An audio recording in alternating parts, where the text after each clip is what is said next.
name is Christy Cardell. This is the Bradenton Kiwanis Club. Thank you for being here. A special welcome to our guests. It's great to have you. If you would please stand and we will say the Pledge of Allegiance. I pledge allegiance to the flag of the United States of America and to the republic for which it stands, one nation, under God, indivisible, with liberty and justice for all. Mr. Cleveland, if you would come say our invocation. Join me in prayer, won't you? Father, as we approach this holiday of Veterans Day, we thank you, Father, for the opportunity we have as Americans to be protected by the finest military in the world. We thank you for those that are serving today and those that have served. We pray, Father, your blessing upon each of them as you look over them around the world. Now, Father, as we prepare for our Bradenton Kiwanis Club meeting today, we thank you for the club, for what we do for the community, for the children that we serve. We pray, Father, you will help us to have a good meeting today and take something from it that will help us to build a better tomorrow. Now, Father, for the food that is before us, around the club and around the community, we pray that you will bless it to our good and us to your service. In Christ's name we'll ask it. Amen.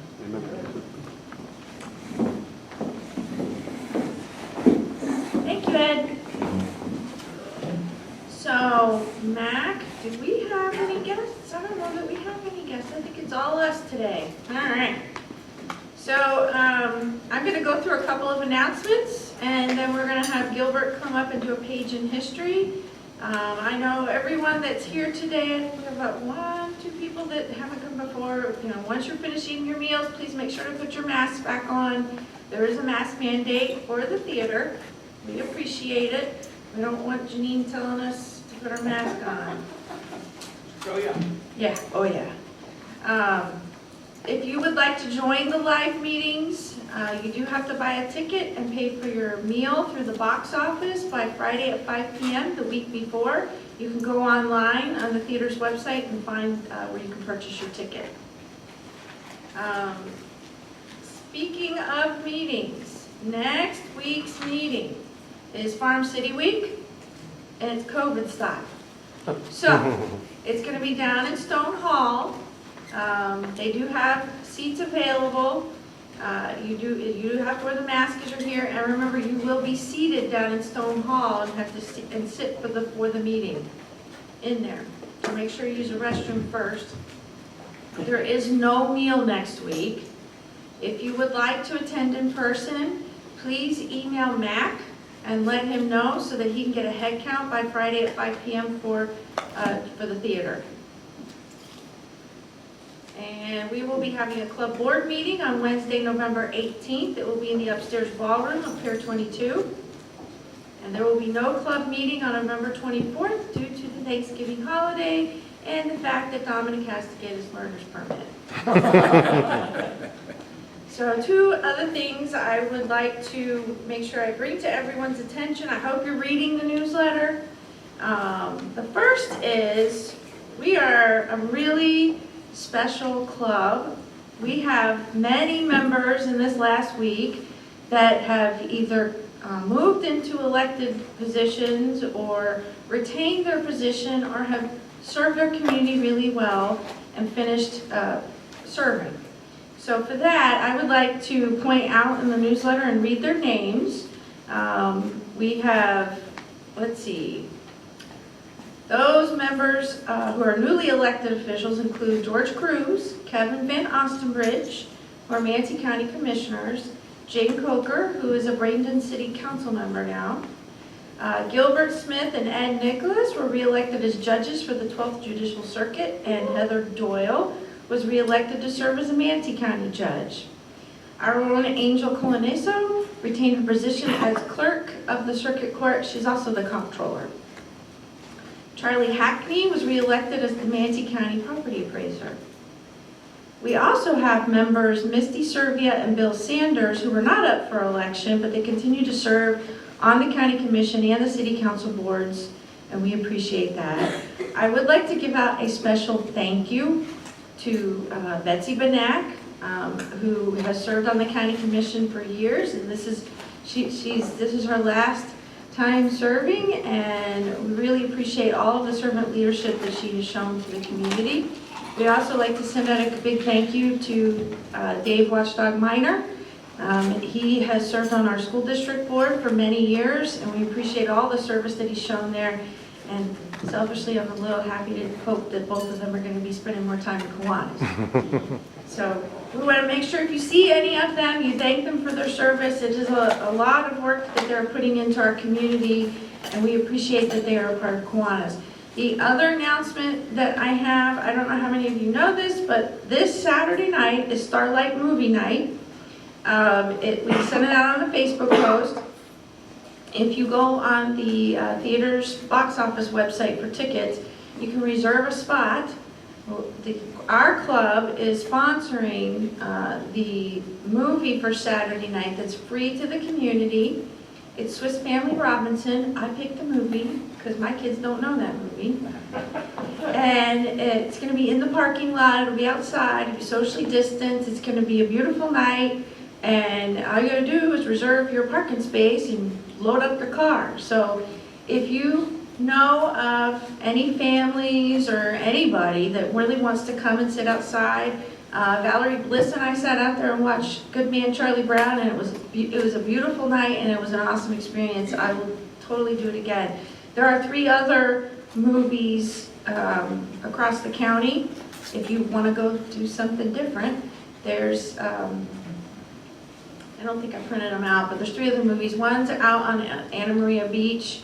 That one is Dolphin Tale, right? And then on the pier, it's the Peanut Butter Falcon. See, I'm remembering these. This is scary. But that's on the pier. You have to have a boat to go watch that, I think. And then out on the soccer fields in Lakewood Ranch, it's Pele. I probably didn't say that right. Anyway, but a lot of different movies available to the community, across the community. And I would encourage families to get outside and go watch and enjoy some time socializing in a responsible way.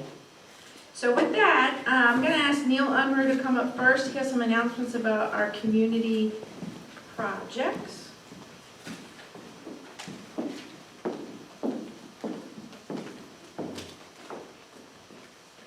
And I want to first thank all the veterans out there for your service. It's greatly appreciated. Community service opportunities out there. I'm going to start with the club satellite. Alex Garner has put together 2 more events for the exotic plant removal out at the Cortez Fish Preserve. They're going to do this on this Wednesday, November 11th from 3 to 6 p.m. And they're going to follow that up with Saturday, November 14th from 9 to noon. So if there's anything that you can do to help out Alex and the club satellite, please sign up. It is on, or get a hold of Alex. I don't think there's any, the event is listed on Portal Buzz, but I'm not sure any volunteers are requested. So if you could get a hold of him and just let him know you're going to show up, he'd greatly appreciate it, as well as the other club satellite members. Don't forget that we're in the middle of our virtual angel tree going on through November 30th. See the newsletter for instructions on how to get through that. And then our holiday traditional bell ringing will be on Friday, December 4 and Saturday, December 5. We've gotten a lot of sign-ups already. We'd like to make sure that we have at least 2 for every shift. So we need 1 from 2 to 4 and 2 from 4 to 6 on Friday the 4th. And then we need 4 or 5 people total on December 5th. To help out the Boys and Girls Club with Christmas tree sales, we are starting to fill that up as well. But if you feel that's an opportunity you want to have outdoors and have some fun with the family, a fellow Kiwanian, we have some spots on Saturday, November 28th. We need at least 1 more from 12 to 3:30 and 3 from 3:30 to 7. And then we'll be doing it again on Saturday, December 5. And we only have 1 person signed up on those for that entire day. So if you can start looking at that and seeing what you can do, we'd love to fill that up as well. And if we run out of spots, Boys and Girls Club will gladly take more volunteers. So just let me know if there's anything you can do to help us out. Thank you.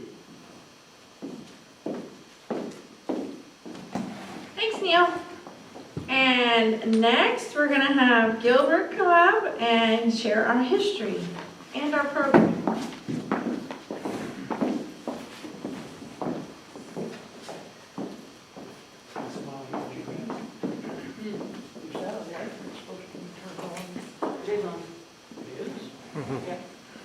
Hello, everybody. We're in 1941 in Manatee County. Bradenton only had a population of 7,444 people. Nowadays, there's developments with more people than that in it. So things have changed a lot since that time. The population of the entire county is 26,000 people. And there was a lot of optimism as the economy was improving. However, the conflict in Europe was looming over us, and we as Americans were watching it and trying to stay out of the conflict. With the progress of the New Deal, Florida was ready and positioned to become a major tourist destination. And so the downtowns were very alive, and on the screen is that's the City Hall in 1940. Now that had been a City Hall plus the fire station for a period of time in downtown Bradenton, and that's located on 13th Street, where if you want to know where it is, it's behind the First Baptist Church, where they have a playground and a recreation area there. And that was the City Hall at that time. It turned into a law office later, and I worked in that law office for a little while. Next. Now here is Woolworth's, which is one of the major businesses and stores downtown Bradenton. This is as if you were standing on the front of the historic courthouse looking north across Manatee Avenue. And that is Woolworth's that was there for quite a long time. It was right on Manatee Avenue. It did change as time went on, and we'll see that in future meetings how it did. But there were a lot of businesses right on the row of Manatee Avenue that changed. We're going to talk about how it changed later in some other meetings too. So Bradenton and Palmetto were doing well, and there were but Manatee, the community of Manatee, the city of Manatee, was actually having financial problems, which is going to be why it eventually ended.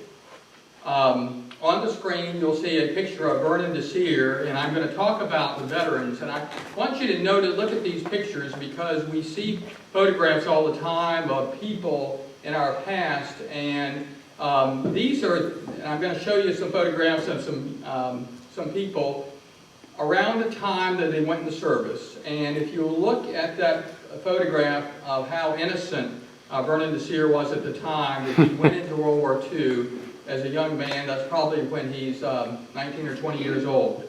Now remember, last week we talked about Mayor Charles Ward, who was leading the club at that time, and he is going to eventually go into the service too. But we were going on with our meetings with having spiritual songs, with having patriotic songs, and at that time we were patriotic.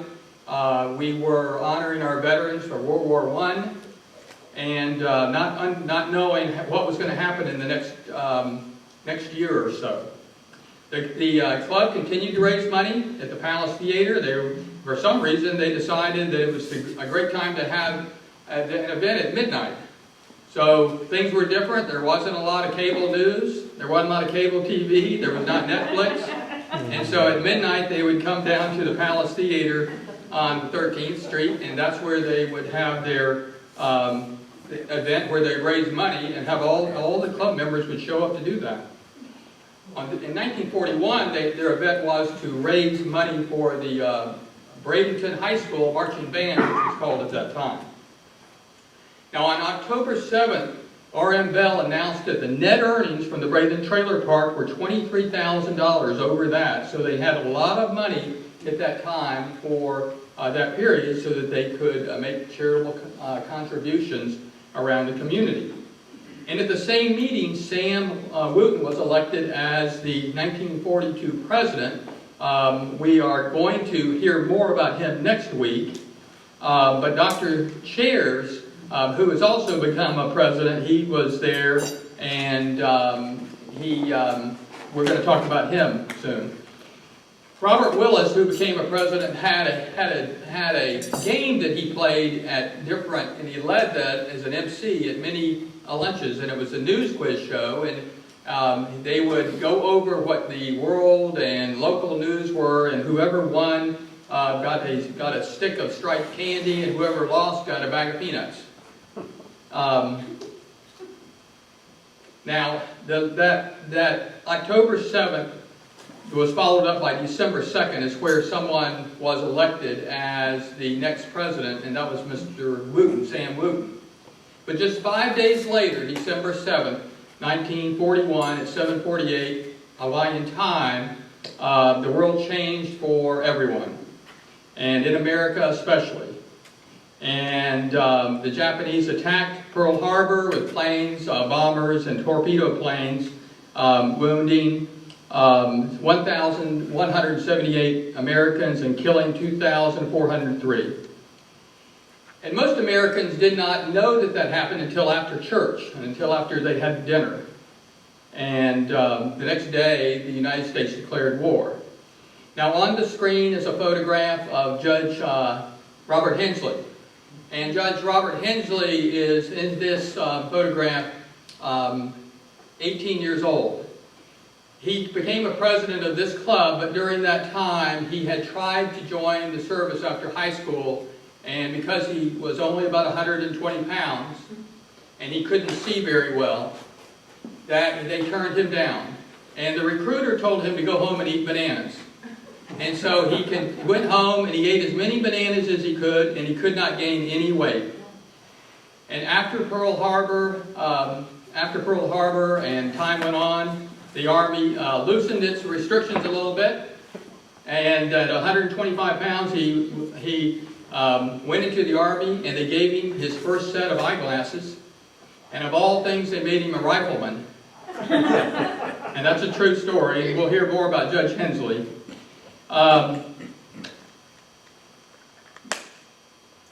Is there next? Is there another one? Okay. This is, this is something that Ed Cleveland's going to talk about soon, our veterans. And one of the things that I want to do in this club, especially as we get ready for the 100th anniversary, is to honor our veterans. And this is Judge Thomas Gallen, who has been a member and is still a member of this club for a long time, and he was a paratrooper in the Army. Next. And I think this is our last one, and this leads into our introduction of our speaker. And this is Ed Cleveland, and he'll tell you more about when that photograph was taken. So let me go ahead and introduce Ed at this time. He was born and raised in Durant, Michigan. He's a graduate of Oliet Nazarene University. He enlisted in the U.S. Air Force during the Vietnam War and served for almost 6 years. He fulfilled his military training at Lackland Air Force Base. He became a weather observer technician, and he served in that period of time at many different bases. One was at Seymour Johnson Air Force Base, but he also served around the world, throughout the United States, and then a couple of places throughout the world. And what's interesting about it is, after his service, he became an emergency medical technician that led into him becoming so interested in the emergency medical field that he did that for a while and then became a firefighter, and he came to work and went to volunteer at West Side Fire Department and advanced up to become the fire chief for many years. After he retired with that, he continued working, and he became an auxiliary trooper with the Highway Patrol for Florida, and he advanced up to become a major and troop commander in that. And after immediately joining Kiwanis, Ed joined the Veterans Committee and has served as the chairman and has led our committee to honor our veterans. This time, please, Warren, join me in welcoming Ed.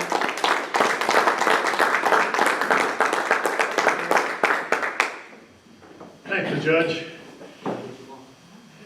Yeah, that picture really was me. And I weighed a whole 155 pounds then. I wish I did today. I was at Sadie's Air Base in Greece on a NATO exercise that we were doing, and the Turks were jamming our radio transmissions pretty much continuously. It was an interesting time. To start with, I want to thank, first of all, I mentioned it earlier, that today is the 245th birthday of the United States Marine Corps. On this date in 1775, the Marine Corps was established. Now, Colonel Coons is very sure to point out that the order of our flags for the Veterans Day ceremonies are always in the correct order. Now, I always thought that it was going to be Army, Navy, Marine Corps, Air Force, Coast Guard. Well, Colonel Coots corrected me, and I will never forget it, because at one point in time, the Navy was in place first. Then the Continental Congress decided we didn't need no stinking Navy, but the Marine Corps stayed around. And later on, Congress once again started the Navy. Hence, the reason our flags run Army, Marine Corps, Navy, Air Force, and Coast Guard. And at some point in the probably not too distant future, we're going to have the new U.S. Space Force join in that group as well, and I look forward to that.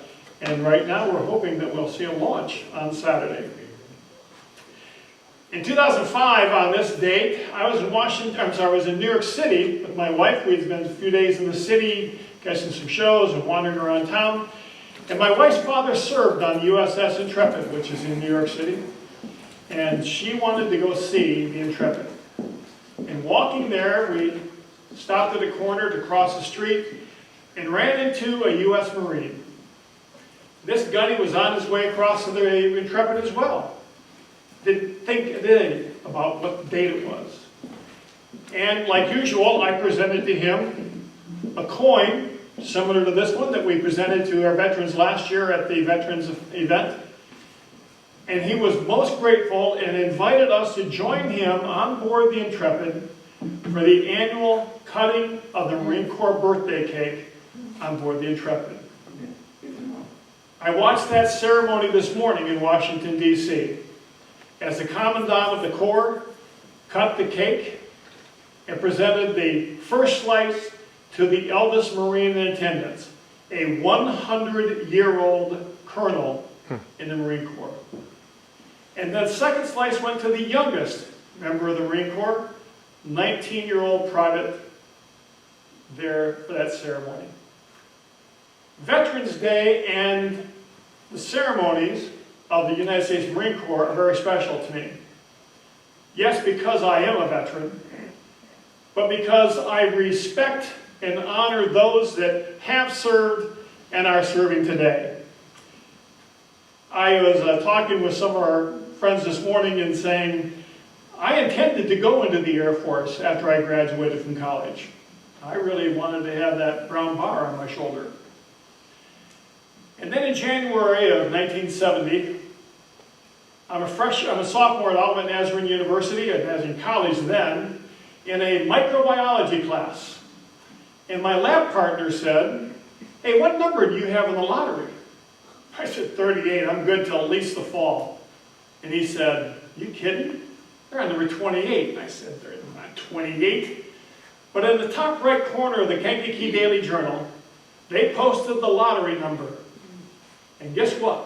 On that morning, they were on number 28. I left lab that day and headed to the nearest Air Force recruiter. Made arrangements to take the test to see what I was going to do in the United States Air Force for the next 4 years. Fortunately, I scored high enough that I could pick whatever I wanted. I wanted to be a loadmaster. And he said, no, you don't want to be a loadmaster. We're shooting them left and right in Vietnam. You do not want to be a loadmaster. I said, okay, how about an air traffic controller? And he said, good job. My son today works for the FAA as an air traffic controller at Oakland Center after spending 6 years on active duty in the Air Force. Dad failed his Class 1 physical because I'd been unconscious after a crash when I was 15 years old. I became an Air Weather Service observer technician, and it was a great job because, as the judge noted, I got to travel around the world and do a lot of very interesting and exciting things. You see, being in the military isn't just being, as the judge noted, a rifleman. There are a lot of great jobs, and today we're training people to do a lot of fantastic things. Mike Groh's got a great program where he gives scholarships to people to learn jobs to fill in the holes in our Job Corps. The military is doing that as well. My son did not intend to be an air traffic controller the rest of his life. But you know what? He got off active duty, and 2 years later, after being named the Controller of the Year for the Air Force, the FAA hired him, and he's now a controller making about 3 times what Dad made when he was a fire chief. Yeah, it's a good thing being in the military, and we recognize that. But you know, each branch has their own special duties, their own special responsibilities. And that's why we have to honor each member of the armed forces, because they all carry a different job and a different responsibility for us. You know, when I got off active duty, the most important person that day was somebody in personnel, because they were going to give me my DD Form 214 and tell me I could go home now. But the other people that I was working with that were forecasters and observers, and the B-52 pilots, and the KC-135 pilots, and the F-4 pilots that I worked with every day, they all had their own jobs as well. And then there were maintenance crews that took care of each of those aircraft, and crew members on each of those aircraft that had their own jobs to do. Much like being in Kiwanis, we all have our own jobs to do. And we have our responsibilities to the community that we serve, and the military has that same responsibility. Today, we would normally be standing in this room with 275 friends, ready to honor veterans. The room would be full. We'd have had a great lunch. We'd have had a color guard from one of our local high schools or one of the American Legions or VFWs present the colors. We would have stood proudly as we heard the national anthem play. We'd have done the pledge as we did this morning. We would have spent a few minutes talking about the POW MIA table that is at the front of the program. We would have heard about how important it is to never forget that not everyone came home from the war. We must also never forget that today we have people coming home from Afghanistan and Iraq that don't show the injuries that they have. And we have to remember them too.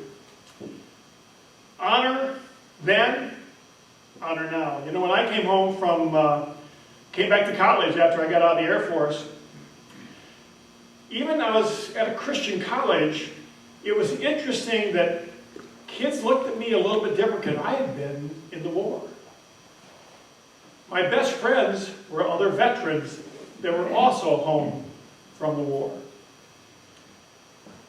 We didn't honor people then like we do today. You know, the reason that we give out the Grateful American coin that we gave the people last year is because we wanted to do something different and tell them we honor them for their service. And today that seems to be happening more than it did back at the end of the Vietnam War. Today we're going to be presenting coins to veterans. It's a coin, it's a pin. It looks very similar to the ones we gave out last year. Has all 5 branches of service on it again. And this year the pin will say, Bradenton Kiwanis Club honors veterans. We must never forget that we honor veterans. We have always had a special speaker at these programs as well. And this year we are lucky to do the same thing. I'm going to introduce her in the video that you're about to see, and then when the video's over, I'll come back up and make just a couple closing remarks. But as the program begins, it will begin the same way that we would normally begin a program if we were able to do it like normal. Now, I'll give you that the video is a little different. You know, I searched all over the place for a video that had the presentation of the colors and the national anthem. You would think that you two would have about 5,000 or 6,000 of those. One video with the presentation of the colors and the national anthem. So as this video starts, it'll start with that, and then the presentation of the colors and the national anthem, and then our special speaker. Will you please rise for the presentation of colors and the national anthem?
For years, the Bradenton Kiwanis Club has proudly hosted a luncheon to honor area veterans for their service to our country. Generally, on this day, Kiwanis Hall would be full of about 300 people standing proudly as the colors are presented by the honor guard and we rise for the national anthem. But this year is so different. Even if we could fill Kiwanis Hall, we would not dare do it since the risk of infection of some of these heroes who join us from World War II, Korea, Vietnam, and other conflicts may be at more risk for contracting COVID-19, and we dare not take that risk. But we do not want to miss taking this opportunity to honor our veterans. So even if we have to do it virtually, we will continue to take advantage of the chance to say to all of our veterans, the Bradenton Kiwanis Club honors veterans, and thank you for your service. As in years past, we've been honored at this event to have a special speaker. This year is no exception, and this year's speaker is an outstanding example of veteran support in our area, Colonel retired Linda Gould. Linda retired as a colonel from the U.S. Army in 2011 with more than 29 years of active duty service. She served first as a military intelligence officer and then as a fully accredited Latin American Foreign Area Officer. Her career highlight was serving as the commander of the U.S. military group in Guatemala from 2006 to 2009. The first female Army officer to command a U.S. military group in Latin America. She completed her final tour of duty as the Deputy Chief of Studies at the Inter-American Defense College at Fort McNair in Washington, D.C., July of 2011. Linda holds a Master's of Arts in Latin American Studies from the University of New Mexico and a Master of Strategic Studies from the U.S. Army War College. She received her undergraduate degree in International Studies Latin America from the University of South Florida and is fluent in Spanish. Since retiring from the U.S. Army and returning home to Sarasota, Linda has become very involved in Sarasota community through volunteering for the American Red Cross, the U.S. Masters Swimming Organization, and the Military Officers Association of America, Sarasota chapter. Linda was named the Sarasota County Female Veteran of the Year for 2015 and is a graduate of the Leadership Sarasota class of 2018. Through her consulting business, Gould Solutions, Linda consults in the community on various projects, most notably for the Patterson Foundation on their military initiatives. Ladies and gentlemen, Colonel Linda Gould. Thank you so much for having me today as your speaker for this year's Veterans Day message. I so appreciate the invitation. As I looked for inspiration on what I would talk about today, I didn't have to look any further than the outdoor amphitheater called Patriot Plaza located at Sarasota National Cemetery. It's a structure with $2 million worth of artwork that was built and donated by the Patterson Foundation, a charitable foundation whose headquarters is here in Sarasota, Florida. They entered into a partnership with the Veterans Affairs, so the federal government, back in 2010, and it took almost a year or two for them to get permission to build an enhancement on a national cemetery. It's the first time ever in the United States that was allowed to happen, and now it's starting to happen throughout the United States with different national cemeteries. We're so lucky to have this amphitheater in our region, and I encourage you to go out and see it. The theme of Patriot Plaza is honor veterans, inspire patriotism, and embrace freedom. And that's a perfect message to talk about and touch on today as we are looking at Veterans Day and we honor you as veterans. I also am a veteran, over 29 years in the United States Army. I served in military intelligence and also was a Latin American Foreign Area Officer. I think it's important that we tell our stories. It's important because it allows us to understand what happened, and each individual has a separate story to tell. Whether you served in combat, whether you served in an administrative post, if you served one day on active duty, you are a veteran. You need to be honored, and you are. You are appreciated, and we are grateful for your service and your sacrifice, and the service and sacrifice of your family. One of the things that Patriot Plaza does also, though, one of the most important things, is it encourages people to tell their stories. Because not only is there artwork, there are photographs out there that date back to the Civil War all the way through to 2012. So it covers photos of many different conflicts and wars that the United States has been in. And some of you have been there. So we would like you to tell your stories to your family, to your friends, to those around you. We all want to hear your stories. For example, 17-year-old boy wants to join the military during World War II, had to get permission from his parents in order to do that because he was only 17. He was a tail gunner on a B-24, came back from the war, got the GI Bill and went to college, and went back into the military, this time in the United States Army, started out as field artillery. He ended up being deployed to the Korean War as a second lieutenant. He was a forward observer. They were overrun, their entire battalion and regiment, all the way up to that level, was overrun what they were calling the communist infantry. He was one of the only forward observers to get out alive and bring his crew with him. He actually called in fire onto their own position to hold the enemy back long enough for him to escape with his crew, and they were led by some Republic of Korean soldiers as well, and they made it out alive. He wrote a letter home to tell about it, and this is the letter. The reason I have this letter is because this individual was my father. At the time, Second Lieutenant David Crosby Gould. He was promoted to First Lieutenant at the end of that, and also presented with the Silver Star by General Maxwell Taylor.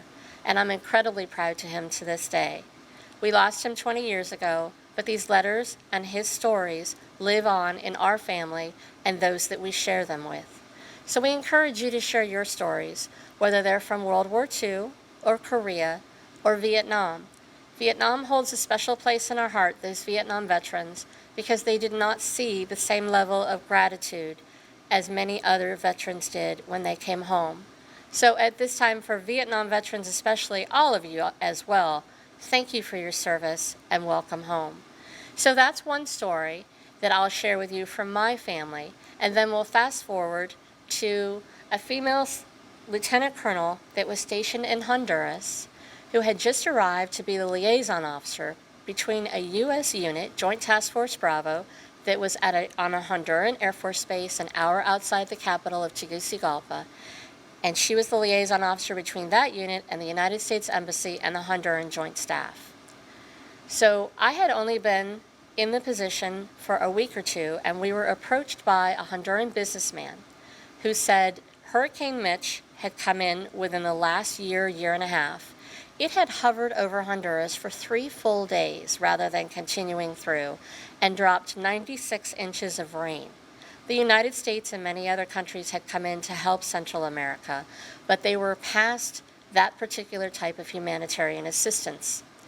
So we got creative because this individual wanted to get 20,000 pounds of rice, beans, other food items, clothing, and medication to a village called Iñate in the Mesquitia jungle, that you were able to approach it 16 hours by road and then 14 hours on foot.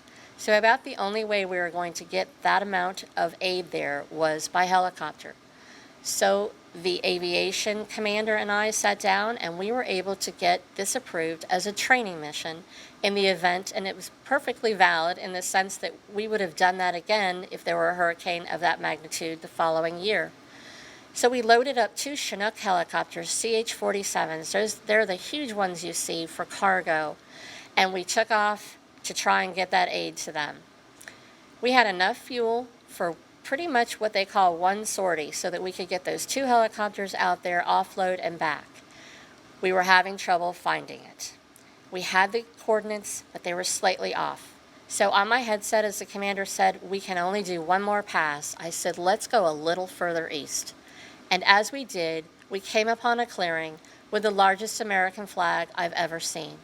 We landed, the villagers greeted us, they helped offload all of that aid, food, medicine, clothing, that would keep them alive for many months to come.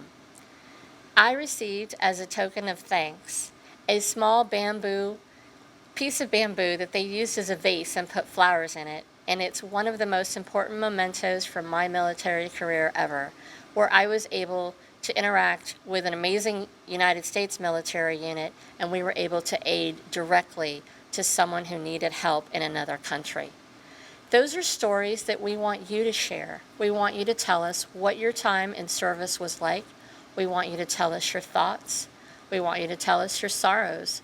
We want you to tell us what inspires you, so that we can continue to inspire our community and our nation. And we thank you for your service every day, not just on Veterans Day, and we honor you. Thank you so much.